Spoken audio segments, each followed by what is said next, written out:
Locked On College Football, Spencer McLaughlin. Who in the Big 12 is going to be not good? Just really, really not fun to watch doing the football thing this year. Our pretenders in 2024. Well, doesn't the phrase pretend or the word pretender 100%. Imply that you have any expectation? Because Houston's finishing last in the Big 12 this year. Yeah, I think if you ask somebody from Arizona State or BYU, they'll be like, oh, well, don't count us out. We could make some noise. And you go, Arizona State can make a bowl game. BYU, if they can overcome the quarterback position, which, as I said earlier, I'm not a big fan of. They could be okay. Hey. Like ASU's quarterback situation is just okay. I like the rest of Arizona State's team more than the quarterback position. I think Sam Levitt is fine. Certainly capable. Decently rated recruit coming out of high school. Just hasn't really popped yet. But does he have the weapons to throw the ball without Jalen Conyers and Elijah Badger from last year's team? I don't know. Yeah. If they're going to be prolific enough there. I do love their defensive staff. Headlined by their defensive coordinator, Brian Ward. He is sharp. He is really good. I don't love their offensive coordinator, Marcus Arroyo. I have a personal history rooting for Marcus Arroyo offenses. Didn't go well. But that concern for me is lessened because Kenny Dillingham is there, and I think Dillingham is quite good, even though Arroyo is probably the play caller. I'm sure Dillingham will have plenty of input there. But I think Houston, to me, is a pretty clear-cut pick to finish last in the Big 12 this year. You look at what they were last year, not great, and then they got decimated in the transfer portal. Yeah. And they're working in a new head coach. Like it's a bury the tape sort of year. You know, you go to Matt Rule's first year at Baylor was what, 1-11? Yes. Right? Like 1-11? It's going to be that sort of year for Houston, Willie Fritz. And it's okay. It's okay. You know, work in a young quarterback, learn, you know, who's good, who could, you know, help your team next year. But understand that that's a multi-year rebuild because it's not just a rebuild in a power conference. It's a rebuild in a power conference as you are making the power conference transition from the G5. I think that's especially tough. So I expect Houston to be the last team in the Big 12 this year. You know who I'm most interested in? Not most, but very interested in, and no, I'm not going to say Colorado.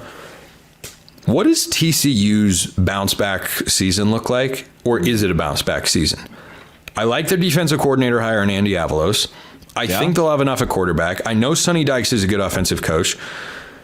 They don't recruit horribly, and no, I'm like, portal was good. I don't love Kendall Briles. I also think that Josh Hoover, like, ooh, scary Josh Hoover. Yeah, and then that's. I'm nothing if not consistent, or at least I try to be. Yeah. If you don't have a great quarterback, I don't know if I like you, but I'm saying if in the Big 12 at least, because the league is so good. If you've got Hoover at quarterback, can he be okay enough to make you a 6-7 win team? Yeah. Can he? So, I mean, right now, according to Brett Ciencia, again, Heisman voter, puts out the magazine every year, puts some effort into it. Number 6 in the Big 12, TCU. He's got him top 6. I don't think that's a horrible pick. I would not select them as a dark horse to win the conference. I'll reserve that title for Texas Tech and UCF as dark horses that, you know, flying under the radar, but could make a run if everything kind of breaks their way.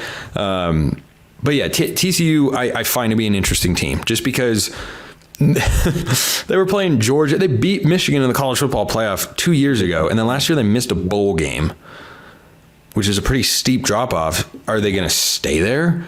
Because historically, TCU, pretty darn good program, whether in the Mountain West or the Big 12. They've been quite good. So I'm interested to see what TCU does, but I think BYU, I don't know about Baylor.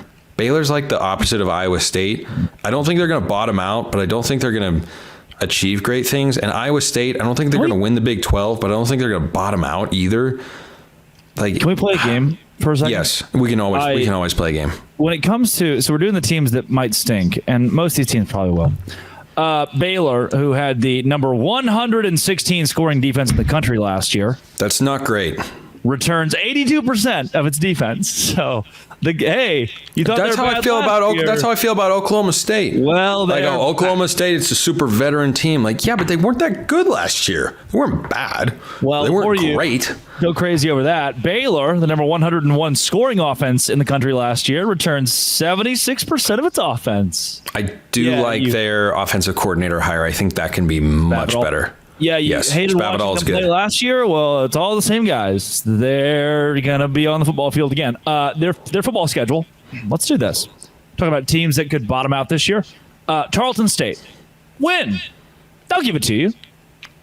I will call a Tarleton State football and several basketball games this year. Fun fact about me, if you did not know. At Utah. That's a loss. Yeah. Air Force at home. That should be a win. It should be a win, but I watched them lose to Texas State last year, so I don't know. 31 but here's the thing. Air Force is not going to be the same version of itself. They lost a lot from last year's team. They're going to be a middle of the road, maybe slightly upper tier Mountain West school instead of a candidate to win 10 games. So I think Baylor can be okay there and get through that non-conference slate 2-1. At Colorado. No, that's Colorado. BYU at home. I mean, it's not a terribly brutal opening. Very, very, very winnable. No, that's not a brutal open at all. It pales in comparison what West Virginia is going to go through the first 2 months of the season. Mm-hmm. They're going to get bludgeoned. They're going to get bludgeoned like Glenn when Negan comes to town with the spiked baseball bat. Yeah, good. I've been watching Game of Thrones recently, so we could have used a reference there. Good show. Oh, almost, yeah. No, Walking Dead, very good. Game of Thrones superior, though. At Iowa State, that's a loss. At Texas Tech, that's a loss. Oklahoma State, smell ya. TCU, at West Virginia, that's a loss. Okay. At Houston. Okay, hold on. That 4-game stretch, are we completely convinced that Dave Aranda is going to go 0-4? At Iowa State, yep. At Texas Tech, Oklahoma State, for sure. TCU, got a good chance they're going to lose that game, yeah. Then at West Virginia. I'll give Dave Aranda benefit of the doubt. I think they will win one of those games. I don't really know which one. I'm just saying I think there will be a couple of go either way, bounce the ball games, and that they can emerge with one. If they go 2-2 in that stretch, they're doing great. Yeah. But I think they can win one and avoid a 4-game losing skid, because if they go on an 0-4 stretch, Dave Aranda is out the door. Yeah. If they go 5-7, I think he's fired. And they'll probably go 5-7. Probably going 5-7. Okay, so bottom of the conference is Houston. Teams that are going to stink. You just got Houston down there hanging out with Houston. What do you make of Cincinnati? No, I don't think so.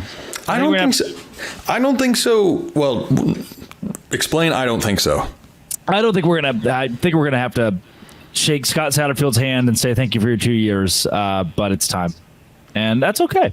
Last year was a pretty uninspiring brand of football. Like, it's one thing to not be good. Like Colorado last year flashed in the pan, but then wasn't actually good. It was a facade because they, were playing in a better league, obviously. And then once they went through that better league schedule than what they had played, it didn't go spectacularly well. They got blown out a couple times. They also had some close losses, but it didn't go great. It was at least interesting.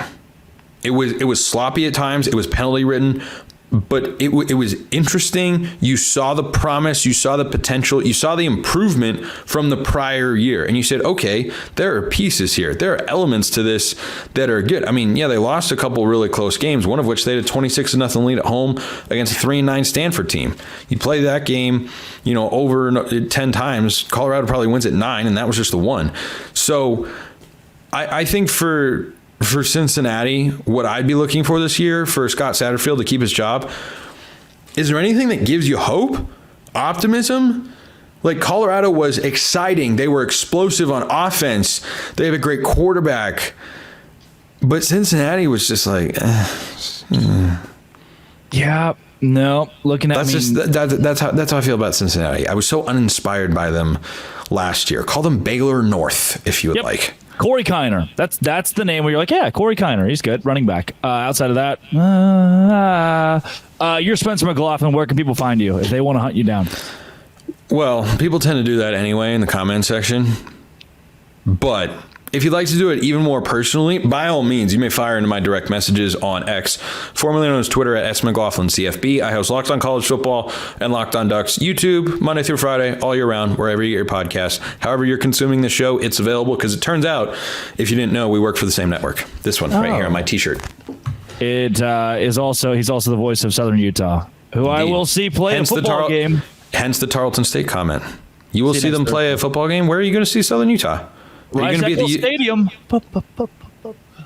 Wait, are you going to be at Rice Eccles? 100%, dude. Oh, dude, I'll see you next Thursday. Yeah, wouldn't miss it for the world. You're telling me this for the first time. I am hearing this for the first time.